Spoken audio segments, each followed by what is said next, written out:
In a dark cave, illuminated only by the orange glow of fire, a man throws stones into the flames. Suddenly, something extraordinary happens. Golden drops trickle from the burning rocks. This moment, almost 5,000 years ago, wasn't just the birth of a metal. It was the beginning of a revolution that would forever change the course of humanity. Picture yourself in that moment. The astonishment in the eyes of those ancient people as they witnessed molten metal flowing like water. They had no way of knowing that this discovery would transform their world in ways beyond imagination. The Bronze Age, a turning point that elevated mankind from simple farming villages to mighty empires. An era when mastering a single metal allowed humans to build towering palaces that touched the clouds, create breathtaking works of art that still captivate us today, and forge weapons that determine the fate of entire civilizations. Think about it. How did a simple combination of copper and tin reshape the ancient world so dramatically? What mysteries lie behind the rise and fall of these golden empires? How did societies advance from basic tools to creating objects so perfect they seem touched by the gods themselves? The story I'm about to tell you spans continents and millennia, from the misty highlands of ancient Britain to the sun-baked deserts of Egypt, from the peaks of Afghanistan to the shores of ancient Greece. This is the tale of how humanity's first great technological revolution unfolded. If you love unraveling the mysteries of lost empires, if you're fascinated by the ingenuity of our ancestors, and if you want to understand how a single discovery changed everything, join me on this journey through time. This is the dawn of humankind, and this is the story of the Bronze Age. Like and subscribe to our channel, and make sure to hit that notification bell. Trust me, you won't want to miss a single episode of this epic tale. Now, let's dive into one of the most fascinating periods in human history. Like many of humanity's greatest discoveries, it all began by accident. Picture this: an ancient craftsman working with copper, a common metal found in rocks with distinctive blue-green streaks. One day, perhaps through a quirk of fate, this copper was mixed with a silvery metal called tin. What happened next would change the course of history forever. As the metals melted together in the blazing furnace, something magical occurred. A new metal emerged, gleaming with a golden hue.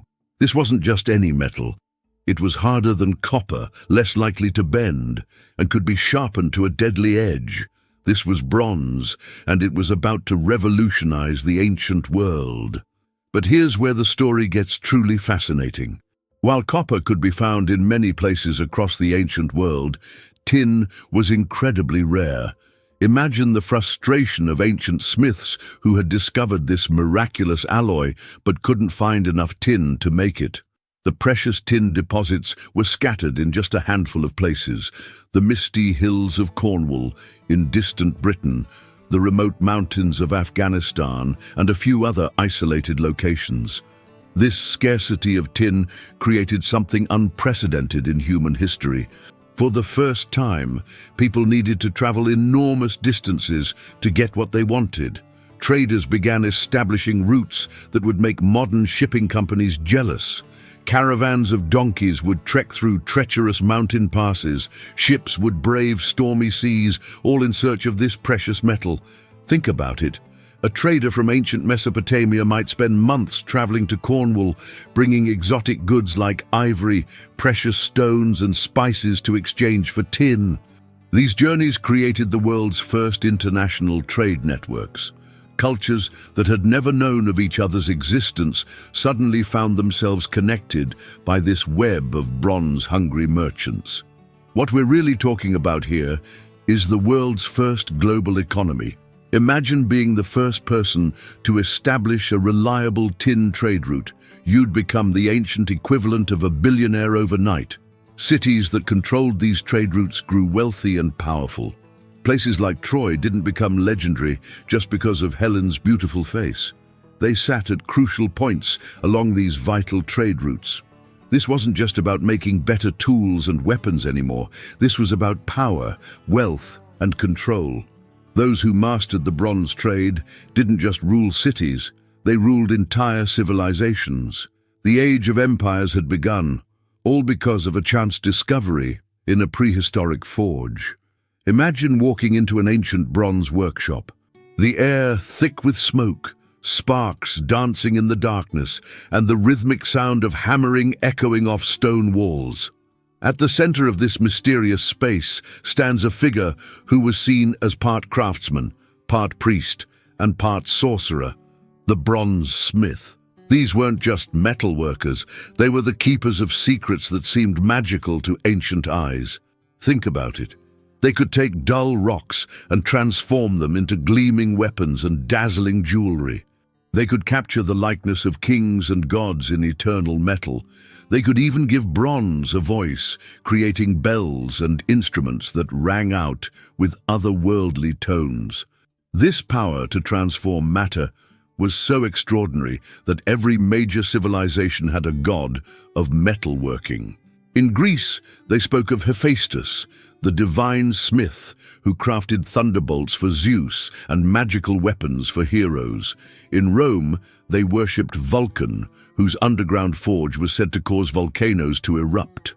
In Egypt, Ptah was revered as the craftsman who shaped the world itself. The sacred nature of metalworking can still be seen in the stories passed down through generations.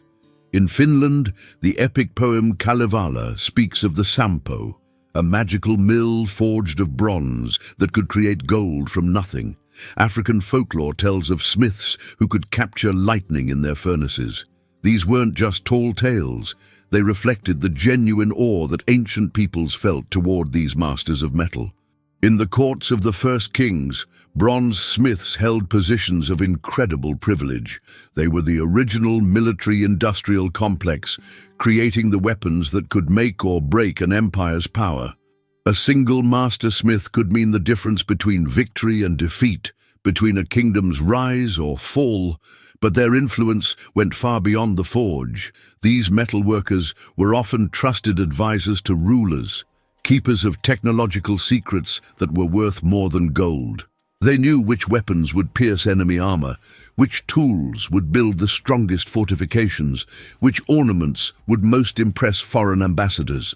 The bronze smiths formed a sort of secret society, passing their knowledge from master to apprentice through carefully guarded rituals and techniques.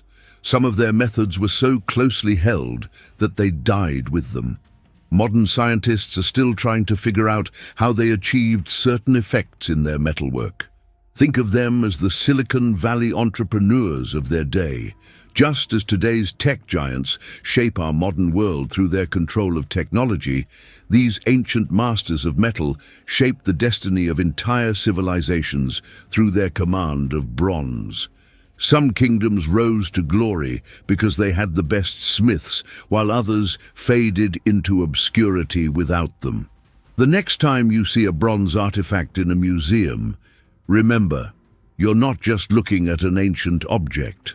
You're looking at the work of someone who was seen as a magician, a priest, and a kingmaker all rolled into one. These were the true alchemists of the ancient world, transforming not just metal, but the course of human history itself. Before bronze tools, our ancestors could only dream of building anything more ambitious than simple wooden halls and rough stone circles. But bronze changed everything. Imagine the revolution. Suddenly, humans could shape stone with incredible precision, carve intricate details, and build structures that would make modern architects pause in amazement. Let me take you to ancient Crete, to the legendary palace of Knossos. This wasn't just a building, it was a city within a city. Picture yourself walking through 1,300 interconnected rooms, each more magnificent than the last. The palace had running water, flushing toilets, and a drainage system so advanced it wouldn't be matched again for thousands of years. The walls were covered in vibrant frescoes, showing scenes of bull-leaping elegant ladies in flowing dresses and dolphins dancing through azure waves. This maze-like palace was so incredible that it gave birth to one of history's most famous legends, the Labyrinth of the Minotaur. And here's something fascinating. Archaeologists have found that the palace's layout was indeed intentionally confusing, with corridors that seemed to lead nowhere and staircases that crossed and merged in unexpected ways. Was this the real inspiration for the legendary labyrinth? But Knossos wasn't alone. Across the ancient world, bronze tools were allowing builders to create wonders. In Mycenae, they built walls so massive that later Greeks thought only giants could have moved the stones. They called them Cyclopean walls. Yet these weren't just big piles of rock. Thanks to bronze chisels and saws, each stone was cut to fit perfectly with its neighbors, creating structures so strong they still stand today. In Egypt, bronze tools helped create temples with columns so tall and perfectly aligned that they still baffle engineers. The precision cutting of the stone blocks was so exact that you couldn't slip a piece of paper between them. Think about that. This level of precision was achieved without modern measuring tools or machines. From the Mediterranean to China, bronze transformed architecture into an art form. Elegant spiral staircases, precisely carved column capitals, intricate stone reliefs. None of these would have been possible without bronze tools. These weren't just buildings anymore. They were statements of power, declarations in stone and bronze that said, "Look upon our works and be amazed." And here's something truly remarkable. They found bronze musical instruments over 3,000 years old that can still play beautiful notes today. Can you imagine hearing the same sounds that echoed through these ancient halls 3 millennia ago? If you're enjoying this journey through the Bronze Age, make sure to like this video and subscribe to The Dawn of Humankind for more incredible stories from our past. And let us know in the comments, if you could visit any Bronze Age palace or temple, which one would you choose? Would you walk the mysterious corridors of Knossos, explore the mighty walls of Mycenae, or stand in awe before an Egyptian temple? Remember, we're not just talking about buildings. We're talking about humanity's first attempts to touch the sky, to create spaces that would make the gods themselves feel at home. These weren't just palaces of gold. They were monuments to human ambition and ingenuity that still inspire us today. There's something magical about bronze. While wood rots away and stone crumbles to dust, bronze endures. It carries the fingerprints of ancient artists across millennia, whispering stories of lost civilizations with an eternal voice. Let me take you face to face with one of the most haunting artifacts ever discovered, the Mask of Agamemnon. Unearthed at Mycenae, this extraordinary death mask has been staring back at us for 3,500 years. The detail is so precise, so lifelike, that you can almost feel the presence of the ancient king it once covered. The subtle curve of the lips, the defined cheekbones, the carefully twisted mustache. It's as if the artist captured not just a face, but a soul in metal.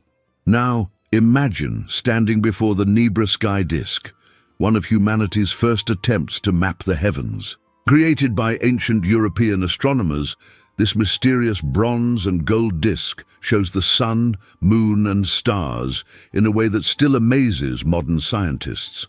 It's not just a piece of art, it's proof that our ancestors were carefully studying the cosmos, tracking the movements of celestial bodies with remarkable precision. Travel with me to ancient China, where the first emperor's tomb guards an army of bronze chariots so detailed you can see every muscle in the horses' legs, every strand in their manes. These weren't just war machines. They were masterpieces, created to serve their emperor in the afterlife. The wheels still turn, the joints still move, the bronze still gleams after 2,000 years underground. But how did they achieve such incredible detail? The secret lies in a remarkable technique called lost wax casting. Picture an artist carefully crafting a model in wax, adding the finest details, perhaps a curl of hair, the fold of a garment, or the delicate petals of a flower. This wax model would be covered in clay and heated, allowing the wax to melt away, leaving a perfect mold. Molten bronze would then be poured in, filling every tiny crevice and curve. When the bronze cooled and the clay was broken away, what emerged was nothing short of miraculous. Every minute detail from the wax was preserved in eternal metal. For the first time in human history, artists could capture the exact moment a dancer leaped through the air, the precise instant a lion pounced on its prey, or the subtle expression of a loved one's face. Some of the most breathtaking examples come from the Greek islands, where bronze statues were created with such skill that they seemed to breathe. The Zeus of Artemision, his arm raised to throw a thunderbolt, muscles tensed in divine power. The dancing satyr of Mazara, caught in mid-twirl, his hair still seemingly windswept after 2 millennia underwater. These weren't just decorative objects, they were windows into the ancient mind. Through them, we can see how our ancestors viewed their world, their gods, and themselves. We can see their hopes, their fears, their dreams, all preserved in ageless bronze. Perhaps most remarkably, bronze art often survived when everything else was lost. Shipwrecks, fires, earthquakes, bronze endured through it all. Each piece that survives is more than just an artifact. It's a message in a bottle, sent across the ages from our ancestors to us, carrying their vision of beauty through time itself. Imagine the reaction of a Stone Age warrior encountering a bronze sword for the first time. The terror in his eyes as he watches his stone axe shatter against this gleaming blade. This wasn't just a new weapon. This was a revolution that changed warfare forever, as significant in its time as the atomic bomb was in ours. Before bronze, battles were crude affairs. Warriors wielded wooden clubs and stone axes, wearing leather armor if they wore any protection at all. But bronze changed everything. Suddenly, armies had weapons that could slice through shields, arrows that could penetrate armor, and chariots that turned military forces into devastating mobile units. Let me take you to ancient Egypt, into the tomb of Tutankhamun. Among his treasures lies a bronze sword, so perfectly crafted it seems to defy time itself. Pick it up, and you'll find it so perfectly balanced it feels like an extension of your arm. Even more incredible, after 3,000 years, it still holds its edge. Modern metallurgists are still trying to understand how ancient smiths achieved such perfection. The introduction of bronze weapons created a military arms race across the ancient world. Suddenly, it wasn't enough to be strong or brave. Soldiers needed training, strategy, and resources. This led to the birth of the world's first professional armies. Think about it. For the first time in history, being a warrior became a full-time career, complete with specialized training schools and military academies. But here's where it gets fascinating. Bronze weapons were so expensive to produce that only the wealthy could afford them. A single bronze sword required mining copper and tin, transporting these metals across vast distances, and paying skilled craftsmen to forge them. This created something new in human history, a warrior elite. These weren't just soldiers. They were the ancient equivalent of fighter pilots, equipped with technology that made them nearly invincible against less well-armed opponents. The chariot was perhaps the most revolutionary Bronze Age invention. Picture a lightweight cart, strengthened with bronze fittings, pulled by horses bred for speed and power. This was the ancient world's equivalent of a tank. Fast, deadly, and terrifying to infantry. The earliest chariots found in the graves of the Sintashta culture in Russia show how bronze components made these vehicles both lighter and stronger than anything built before. These advances in military technology led to the first arms race in history. Cities began building massive walls to defend against bronze weapons. Armies developed new tactics to counter chariots. Kingdoms rose and fell based on their access to bronze and their ability to forge effective weapons. But perhaps most intriguingly, bronze weapons became symbols of power in themselves. Kings weren't buried with just any swords. They were laid to rest with ceremonial weapons so elaborate they blur the line between tool and art. These weren't just instruments of war anymore. They were symbols of divine authority, physical representations of the right to rule. The bronze sword became more than a weapon. It became a symbol of civilization itself. In countless cultures, from Greece to China, the sword represented justice, authority, and divine power. Even today, we still swear oaths on swords, knight people with swords, and see the sword as a symbol of justice and authority. This wasn't just a military revolution, it was a complete transformation of how humans organized their societies, fought their wars, and understood power itself. The age of heroes, the age of empires, the age of professional warfare, all of it began with the first bronze sword ever lifted toward the sky. Imagine a world of mighty palaces, bustling trade routes, and glittering cities, and then imagine it all vanishing almost overnight. Between 1,200 and 1,150 years before Christ, the Bronze Age world experienced something that can only be described as an ancient apocalypse. Picture this: the mighty Hittite Empire, which had stood toe-to-toe with Egypt for centuries, simply vanishes. Their capital, Hattusa, is abandoned so quickly that half-eaten meals are left on tables. The magnificent Mycenaean palaces of Greece burn to the ground. The wealthy Syrian cities empty out like ghost towns. International trade, the lifeblood of the Bronze world, grinds to a halt. But what could cause such widespread devastation? The mystery deepens when we look at Egyptian texts that speak of the Sea Peoples, mysterious raiders who came from nowhere and everywhere at once. The Egyptians described them as an unstoppable force that rolled through the eastern Mediterranean like a tidal wave, destroying everything in their path. But who were these people? Where did they come from? And more importantly, where did they go? Some historians point to evidence of severe climate change. Tree ring studies show a devastating drought that lasted for decades. Imagine year after year of failed harvests, each one worse than the last. Cities that had fed thousands could barely feed hundreds. Desperate people began to move, looking for food, creating waves of refugees that destabilized entire regions. Others have found evidence of earthquakes, a whole series of them, ripping through the Mediterranean like nature's artillery. Ancient cities, built on fault lines that had been quiet for centuries, were literally shaken to pieces. But here's where it gets really interesting. Modern historians believe it wasn't just one thing that brought down the Bronze Age world. It was everything at once. Think of it like a game of Jenga. Pull out one block, and the tower stays standing. Pull out two or three, it gets shaky but survives. But pull out too many, and the whole thing comes crashing down. The Bronze Age world had become too complex, too interconnected, too dependent on long-distance trade and specialized production. When multiple crises hit simultaneously, drought, earthquakes, raiders, social upheaval, the whole system collapsed like a house of cards. But here's the most fascinating part. Out of this chaos emerged the seeds of our modern world.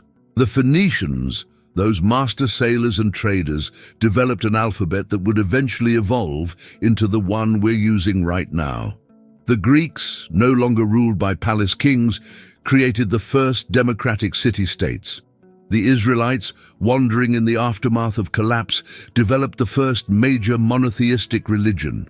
Think about that for a moment. Our modern alphabet, democracy, and monotheistic religion all emerged from the ashes of the Bronze Age collapse. It's like watching a forest after a fire.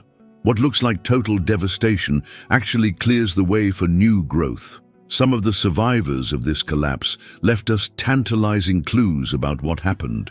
The Greek poet Homer, writing centuries later, preserved stories of a great civilization that fell to ruin. His tales of the Trojan War might actually be a dim memory of the chaos that ended the Bronze Age. So the next time someone tells you we're living in uncertain times, remember the Bronze Age collapse. Remember how humanity not only survived, but transformed, creating new ways of writing, thinking, and believing. Sometimes it takes the end of one world to give birth to another. What fascinates me most about this story is how it mirrors our own time. A world of complex systems, global trade, and multiple brewing crises. Perhaps by understanding how the Bronze Age ended, we can better understand the challenges we face today. After all, history doesn't repeat itself, but it often rhymes. As we come to the end of our journey through the Bronze Age, let's pause for a moment and reflect on what this remarkable period teaches us about ourselves and our journey as a species. Bronze was more than just a metal. It was humanity's first great technological accelerator. Think about it. Before bronze, change happened so slowly that generations could pass without noticeable differences in how people lived. But bronze changed everything. Within just a few centuries, humans went from living in simple villages to building sprawling empires. But perhaps the most profound lesson of the Bronze Age isn't about the metal itself. It's about who controlled it and how they used it. The same bronze that could create beautiful works of art could also forge deadly weapons. The same knowledge that could build magnificent palaces could also construct impregnable fortresses. Technology then as now is neutral. It's how we choose to use it that shapes our destiny. The Bronze Age also holds up a mirror to our own time. Those ancient civilizations, with their complex trade networks and interdependent systems, weren't so different from our global society today. Their story reminds us of our own fragility. Even the mightiest empires, the most advanced societies can crumble when their systems become unsustainable. Yet there's something incredibly hopeful in this story too. Every time Bronze Age societies collapsed, humans didn't just survive, they innovated, they adapted. They found new ways to organize themselves, new ways to think, new ways to live. The end of one era always contained the seeds of the next. You know what's truly remarkable? The knowledge and innovations of the Bronze Age never really died. The basic principles of metallurgy they discovered, the architectural techniques they developed, the artistic methods they pioneered, we're still using variations of these today. While the bronze itself might corrode, the knowledge it represents has proven eternal. And maybe that's the most important lesson of all. The true treasure isn't in the golden-colored metal, but in the human ingenuity it represents. Every Bronze Age artifact we uncover, every ancient text we decipher, every archaeological site we excavate, adds another piece to the story of how we became who we are today. If you've enjoyed this journey through one of humanity's most fascinating periods, please consider supporting the dawn of humankind by hitting that like button and subscribing to our channel. Share this video with someone who loves history as much as you do. And don't forget to ring that notification bell. You won't want to miss our upcoming episodes exploring other pivotal moments in human prehistory. In the comments below, let us know what aspect of the Bronze Age fascinated you the most. Was it the mysterious collapse, the incredible architectural achievements, or perhaps the stories of those ancient metalworkers who seemed to possess magical powers? Until next time, remember, we are all inheritors of the Bronze Age legacy. Every time we create something new, build something lasting, or push the boundaries of what's possible, we're following in the footsteps of those ancient innovators who first learned to transform rock into metal and metal into civilization. This is the dawn of humankind, and we'll see you in our next adventure through time.